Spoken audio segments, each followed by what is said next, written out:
আসসালামু আলাইকুম everyone, welcome back to happy cookings. তো আজকে আমি আবারও একটা সুন্দর একটা রেসিপি নিয়ে চলে এসে পড়েছি। আজকে আমি আপনাদেরকে দেখাবো মাত্র 110 টাকায় কিভাবে পারফেক্ট পুডিং তৈরি করা যায়। তো চলুন শুরু করি। পুডিং বানানোর জন্য আমি প্রথমে নিয়ে নিয়েছি 3টা ডিম, আধা কেজি দুধ আর চিনি। তো পুডিং বানানোর জন্য আমি সর্বপ্রথম পুডিংয়ের ক্যারামেলটা তৈরি করে নিব। পুডিংয়ের ক্যারামেলটা তৈরি করার জন্য আমি এখানে চিনি আর পানি দিয়ে দিচ্ছি। আমি এখানে চিনির পরিমাপটা বলছি না, কারণ চিনি আমার হয়তো একটু বেশি লাগতে পারে। আপনারা আপনাদের ধারণা অনুযায়ী চিনিটা দিয়ে নেবেন। তো ক্যারামেলটা তৈরি হওয়ার জন্য আমি চুলায় বসিয়ে দিয়েছি।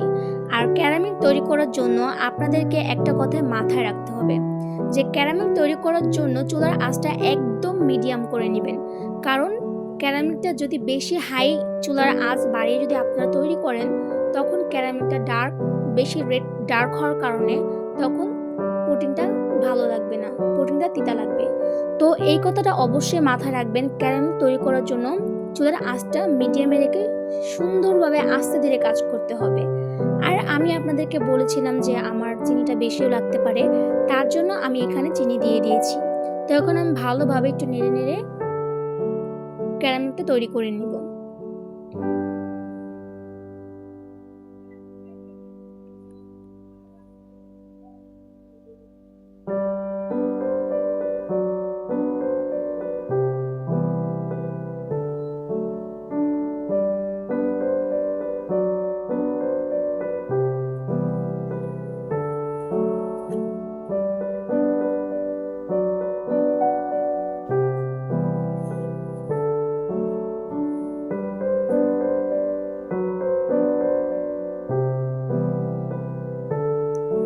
তো আপনারা জানেন যে আগারগাঁও একটা জিনিস বেশি ফেমাস, তার সাথে একটু কম ফেমাস হচ্ছে যে পুডিং। এখন আগারগাঁয়ে একটা 400 টাকার পুডিংয়ে মাত্র এক পিস 100 টাকা করে বিক্রি করে। তো আপনারা কেন মাত্র 400 টাকা ফুল পিস থেকে এক পিস 100 টাকা করে কেন খাবেন? আপনারা মাত্র 110 টাকায় পুরা একটা 400 টাকার দামের একটা পুডিং ঘরেই তৈরি করতে পারেন, যেটা ঘরে ফ্যামিলির সাথে বসে মজা করে খেতে পারেন। তো তার জন্য এই ভিডিওটা আমি নিয়ে এসেছি মাত্র 110 টাকায় কি সুন্দর একটা পারফেক্ট একটা পুডিং তৈরি করতে পারেন। 2000 years later. তো আমার ক্যারামেলটা দেখেন কি সুন্দর একটা কালার এসে পড়েছে ক্যারামেলটা। তো এখন ক্যারামেলটাকে আমি ঠান্ডা হওয়ার জন্য একটা সাইডে রেখে দিব। আর এখন আমি পুডিংয়ের যে মেন বাটারটা তৈরি করার জন্য এসে পড়েছি।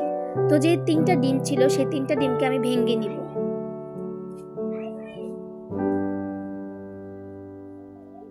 আমি এক এক করে 3টা ডিম ভেঙে নিচ্ছি।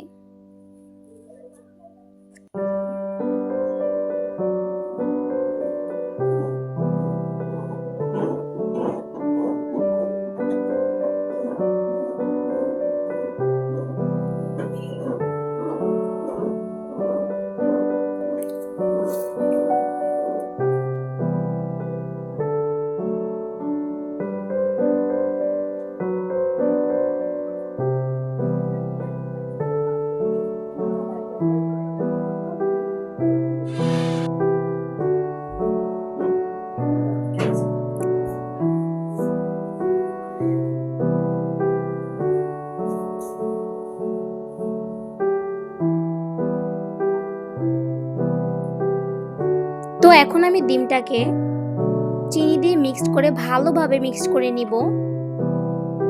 আমি এখানে প্রথমে অল্প একটু চিনি দিয়ে নাড়িয়ে নিব।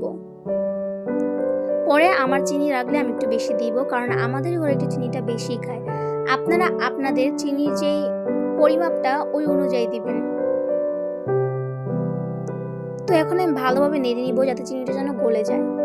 আর আমি এটাকে এমনভাবে ফেটে নিব যাতে যে ডিমের একটা আঠালো যে ভাবটা আছে সেটা যেন না থাকে।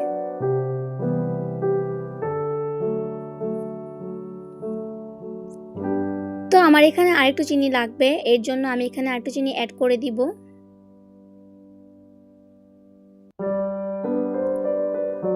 পুডিংয়ের ক্ষেত্রে ডিমটাকে একটু ভালোভাবে ফেটে নেবেন, কারণ আমি আবারও বলছি ডিমের যে একটা আঠালো ভাব থাকে সেটা যেন না থাকে, কারণ যখন আপনারা পুডিংটা চুলায় হওয়ার জন্য দিবেন তখন পুডিংটা চুপসে যাবে। তো এর জন্য আঠালো ভাবটা একটু ভালোভাবে ফেটে নিতে হবে।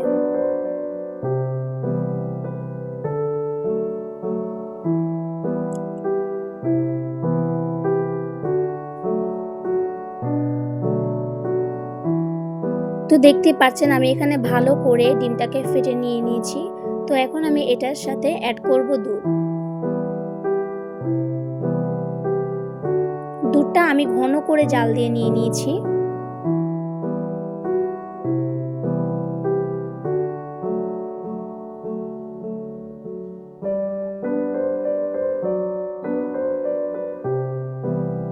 এটাকেও আমি একটু ডিম আর দুধটাকে ভালো করে 1 থেকে 30 সেকেন্ড একটু নাড়িয়ে নিব।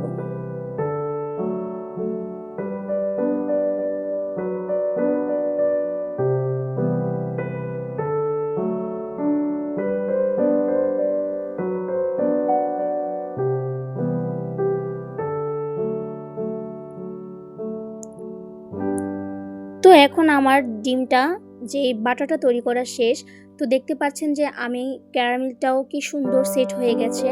আর আমি এখানে একটু কাপ পুডিংও বানাচ্ছিলাম, তো একসাথে দুইটা মিক্সড করে বানিয়ে নিব। তো এখন আমি ক্যারামেলকে যে পুডিংয়ের বাটারটা আছে সেটা দিয়ে দিচ্ছি।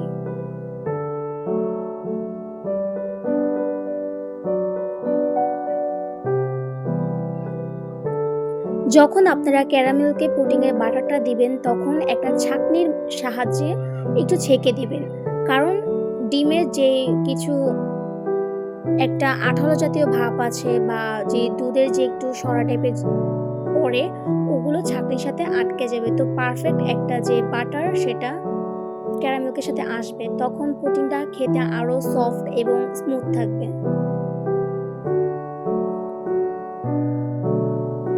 তো দেখতে পাচ্ছেন আমি কাপও ঢেলে নিয়েছি, কারণ আমি একটা কাপ পুডিংও বানাবো, ছোট একটা কাপ পুডিং।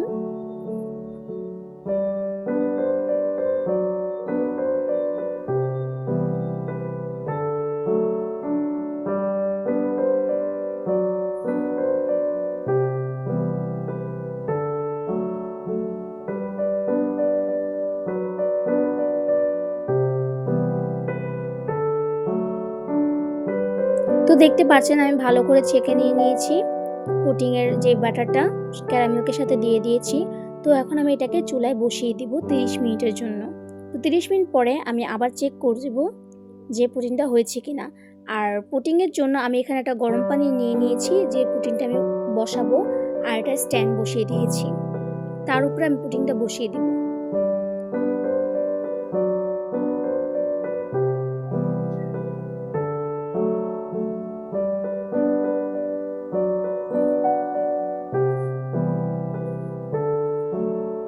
তার উপরে আমি একটা ভারী একটা কিছু দিয়ে চাপ দিয়ে দিব, কারণ পুডিংটা যাতে পানি ঢুকে না যায় এই জন্য আমি একটা ভারী জিনিস দিয়েছি। আর ফাইনালি দেখেন 30 মিনিট পরে আমার পুডিংয়ের লুকটা।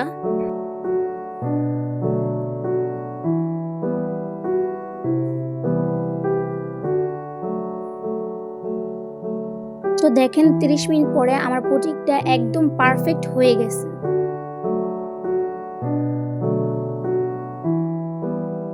তো এখন চুলাটা আমি বন্ধ করে দিব।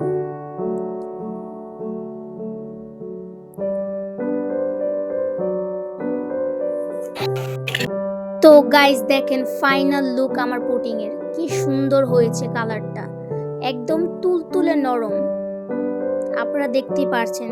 তো আশা করি আপনারাও ট্রাই করবেন।